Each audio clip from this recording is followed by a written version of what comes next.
Hey up, kid. No, go on then. Go on then. How do? Bit of a shit tip on here, guys. And it's a little chilly.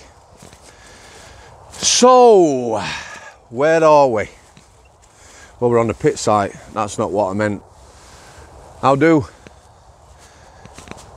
Nans know best. Anyone else's nan used to say, if you can't fate, wear a daft hat. That's what my nan used to say, amongst other things. So, quick one. The channel. Trying to get it more user-friendly, yeah? All the vlogs are numbered in brackets 1 to 120, 130 or whatever. Dead simple. All the chats, interviews I've had now are hashtag 1 through, so hashtag 1 to about hashtag 60, yeah? By Tuesday, hopefully, balancing family time, which I need to do, you will be able to click on any one of my videos, Lee Marvin, latest video, for instance, and you will get links to anything else I've done with him. He's got 4 videos up there with me. Each of them videos you click on, link in the description to the other videos. Make it more user-friendly. I'll tell you what I'm doing now. They are pretty much like that anyway, the last interviews I've done. There'll be a standalone video. So, Lee Marvin, yeah, we're up to 4 parts, but you can watch part 3 or part 4, go back, watch the others, it don't matter. Standalone videos. John the Psychic Screw, good lad. Strangeways 75 to 85 he worked, and Wormwood Scrubs, ex-squaddy, yeah? Man of integrity. You can watch any parts of the 3 parts I've done with him as a standalone video. I'm going to do that. Way more friendlier. So that's where we're at, like. Give me a couple of 3 days, that'll be all boxed off. The description's dead simple now, guys. I've got links to my book, obviously. The email address, and any links to anything I've done with that person, yeah? Everything else is gone. Dead simple. So you click on the description, it'll be obvious where you go. Right, today's vlog. Stephen, walk this way, kid. Whew. Just extend that a little bit, get it a bit further away. Look more handsome and more athletic, maybe. So, CHIS. CH, whoa, easy tiger. CHIS, CHIS. Covert Human Intelligence Source. Intelligence, even. Yeah? Grasses and snitches. I've talked about these before. Bear with me. Little reminder. For me, if you go in prison and you borrow drugs, take drugs, and you owe someone, you have a drug debt, you've got a staff to get off the wing, you're a grass. Yeah? Best advice to anyone going to prison, don't borrow anything off anybody. If you're involved in criminal activity on the streets, yeah, and you're whispering in coppers' ears, they're letting you carry on, but you're bubbling other people, you're a grass. If you and your mate do a robbery, yeah, you both get arrested, you get in there, get a bit of time off, you're a grass. Some criminal comes to your house, assaults you, tries to rob your stuff, threatens you, you go to the police, you aren't a grass. Yeah? Simple as that. So we're going to talk about a grass today. He is a grass, quite definitely. Healthcare at Strangeways, we got this character. Well known in Manchester. Bit of a fighter, allegedly. I don't know. Big lad, way taller than me. Again, not as heavy. But a lot aren't. And here's the thing. Again, this guy was obnoxious. He came to the healthcare in Strangeways because he was a grass. He was on a charge, yeah? A serious charge. He was a nonce. Sex offender. Nonce, not on normal court exercise. Sex offender. Yeah, he was a rapist. So this guy, who can fight, bit of a lad. I believe he shot people in Manchester, which didn't make him all that popular either. He's on a rape charge. So he's decided now he's on a rape charge. He's going to try and get himself a bit of a squeeze. So he's bubbling people. He come on the healthcare because it's in the middle of the prison. No one can see it. Didn't want him on the seg again. You know, why would you have a grass on the seg? You don't want to upset the population down there, do you? So he come on to healthcare. Me, I'm thinking someone who's on a rape charge and a grass would come on, you know, bit quiet. No, gobshite and off. Absolute gobshite. Talking to the nurses like shite, talking to everyone like shite, making demands. This is a grass and he's on a rape charge. He's on a serious charge. So, we knew he got a mobile phone on him. Security told us. So this grass has been on healthcare about 3 days. Security come on. We're searching the laundry and the gym. So I looks at him. Looking for a mobile? Can't say. You know, why can't you say? So they go to the gym, straight to the gym. 2 minutes later, got a phone. Got a phone here, belongs to one of your cleaners. I says, really? I says, firstly, the orderlies, yeah, and that phone belonged to the grass. Well, we've had information. The grass has now grassed the cleaners and dumped his phone. Yeah, let me tell you about the orderlies at that time. 2 of them were handy lads. They've already told him to do one. Yeah, they're not bothered about his reputation. No uncertain terms. Go away. Yeah, they don't want no to, and they've told me that, fair dues. I wouldn't expect no less from them lads. One of them pulled him when he was gobbing at a nurse as well. I wanted on shift, I would have definitely pulled him. So we had a lad called Eric. Eric's no longer with us, bless him. Eric did a proper sentence. He got sentenced in 1966. He killed his girlfriend, domestic. He got out early 2000. So he's done over 34, 35 years. He got out, got with the lass, had a domestic. I don't know what that domestic involved, but he was a lifer, he had a lifer licence, he'd come back in and he was told he'd never get out.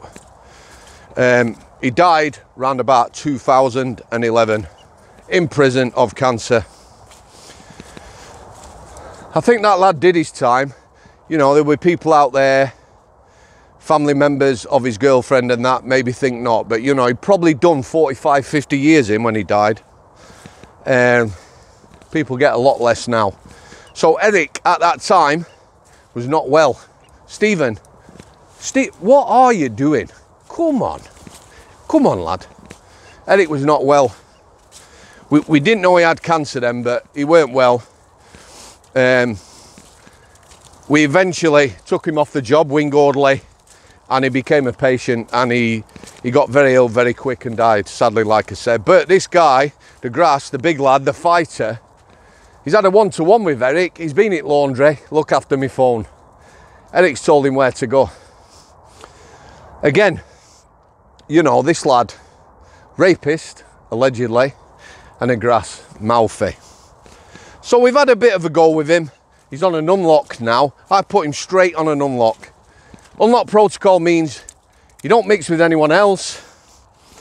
You come out on your own. I've told him he's getting nothing.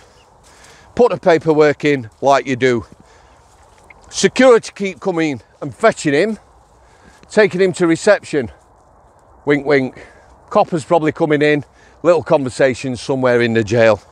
They think we're stupid. Well, maybe I am stupid. I don't know. Anyway. This lad wants a phone call. So the nurse says to me, my manager, Miss Samworth, would you facilitate a phone call for this lad? So I says, yeah, I'll give him a phone call. We had a SO's pin on the wing, senior officer, had a pin number. Pin system in prisons, you get a pin number. I'm not sure how many numbers it is, 6, 7, 8. You put that in the phone, that's your own personal pin. You can put money, credit on and phone people. Anyone you have on the phone has to be checked out. If you're a Cat A, we're talking about serious checks. You know, approved by police and stuff like that. So he's got no pin, he's a grass, he's got nothing basically. He's coming to prison with nothing. He's not going to be with us long. So I've got an officer on with me. Well, there's 2 officers working overtime. I'm doing a bit of paperwork. I said, would you facilitate a phone call, lads? They knew what they were doing. One of them was from the SEG. I'll talk about him in a bit. The other lad, proper friendly guy. One of them who got on with prisoners. A lover, not a fighter, but fantastic. He had a sense of humour and he could de-escalate things like that. You know, me toe to toe with someone, he's there cracking jokes, bam, brings it right down. You need people like that. So I gave them the pin, off they went. Pin phone when I've done it, yeah? So I'm giving you a call. You've got no credit. I make you stand out landing with another officer, yeah? I put the pin in, you put the number in, it then allows you to dial whatever number you want. These lads come back in the office. Has he had a call? Yeah. You have to log it, you document it. Anyway, in the afternoon, this was morning, in the afternoon, an officer I used to work with, good lad, again, cracking officer, didn't have my presence, that's just how it is, you know. He comes in, Samo, will you come and get this idiot off the phone? So I says, what idiot? The grass. I says, what's he doing on the phone? He's got no numbers. He said he had a pin call this morning. He's got it off that. So basically, the two lads who give him a phone call, he's got the pin off them. He's obviously been looking over one of them's shoulders. Prisoners are clever.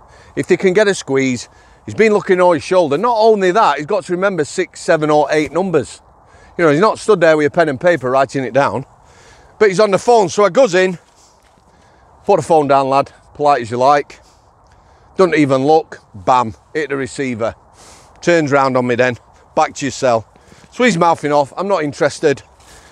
Walking back to his cell, keeps stopping, I'm bumping into him, keeps turning round. Yeah, that's classed as assault, I should do paperwork. I did do paperwork after, I said he was on the phone. I said he hadn't got a pin. I talked about his behaviour, yeah. However, I didn't do any CNR paperwork, control and restraint for the assault. I just wrote down what happened, bumping into me, etc. Documented it. So a couple of things about this. Firstly, you know, something that springs to mind, right? So this guy is on a rape charge, so I don't know the evidence or whatever.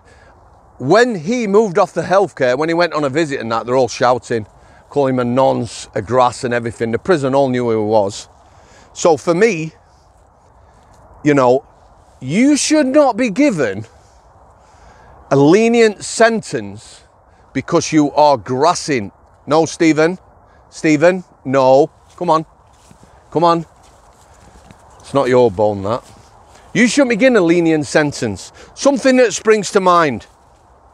Acid attacks that were happening in London. Remember hearing one on the radio, yeah? A lovely lass has been attacked, acid in face, horrendous injuries. They got the guy who did it. Yeah, and this is a true story, this. Some people might remember this. So the guy who did it grasses on her husband who paid him. So basically, her husband's hired an assassin. If you go with acid, throw it in someone's face, chance you're going to kill him. Same as you stab someone, chance you're going to kill him. Should have been attempt murder. Yeah, he bubbles the husband gets 10 years. Not enough for that. That lass is living the rest of her life disfigured. Mental health, anxiety, who knows what. 10 years, not enough. That was not 10 to serve, that was a 10-year sentence. The guy who bubbled him got 2 or 3 years. He's gone somewhere, accepted the money, he's an assassin, thrown acid in the lass's face, ruined her life, he gets 2 to 3 years. You know what, if you're giving the husband 10, which isn't enough, give him 9.5 for bubbling him. I do not agree with people getting lenient sentences for serious offences because they're grassing. System's wrong. Now let's go back to the two lads. You've got the comedian and the SEG officer. Now the SEG officer was the one who facilitated the call. He's put the pin in. Now he's a lad who, bit of a jack the lad, you know, gets on with the boys and that, bit of banter, sometimes verging on bullying, not me, but other people. You know, constant. You know the sort I mean. Think they're 10 men and the like. And he called everyone sausage. Well, this is the day Officer Sausage, because I called him Sausage after that, became Officer Sausage. He's facilitated a pin call, he's let someone have him right off, he's had his eyes out. I phoned him on the seg. I says, how are we doing, Sausage? What do you mean, sausage? Told him, didn't like it, spit his dummy out. Me, used to rip the piss out of people. So if people are going to rip the piss, or you're going to rip the piss out of them, you've got to take it back. I always did. you know, I used to get it all the time. Soft ass, stuff like that, your daft Yorkshire get. Straight on my head, I weren't bothered. I used to smile in the face. Him, didn't like it. Couldn't take it, couldn't take criticism. You couldn't have a go at him. But that's the day he became Officer Sausage. Let me know your thoughts on this grassing. You know, and people getting lenient sentences. It's wrong. It's absolutely wrong. Anyway, guys, parting shot as ever. Wow, it's got misty up here. Parting shot as ever. Let's have a look. Yeah, check that out, guys. Stephen, come here. There you go, kid. Cheers, guys. All the best. Hope you're having the best weekend possible. Thanks for coming.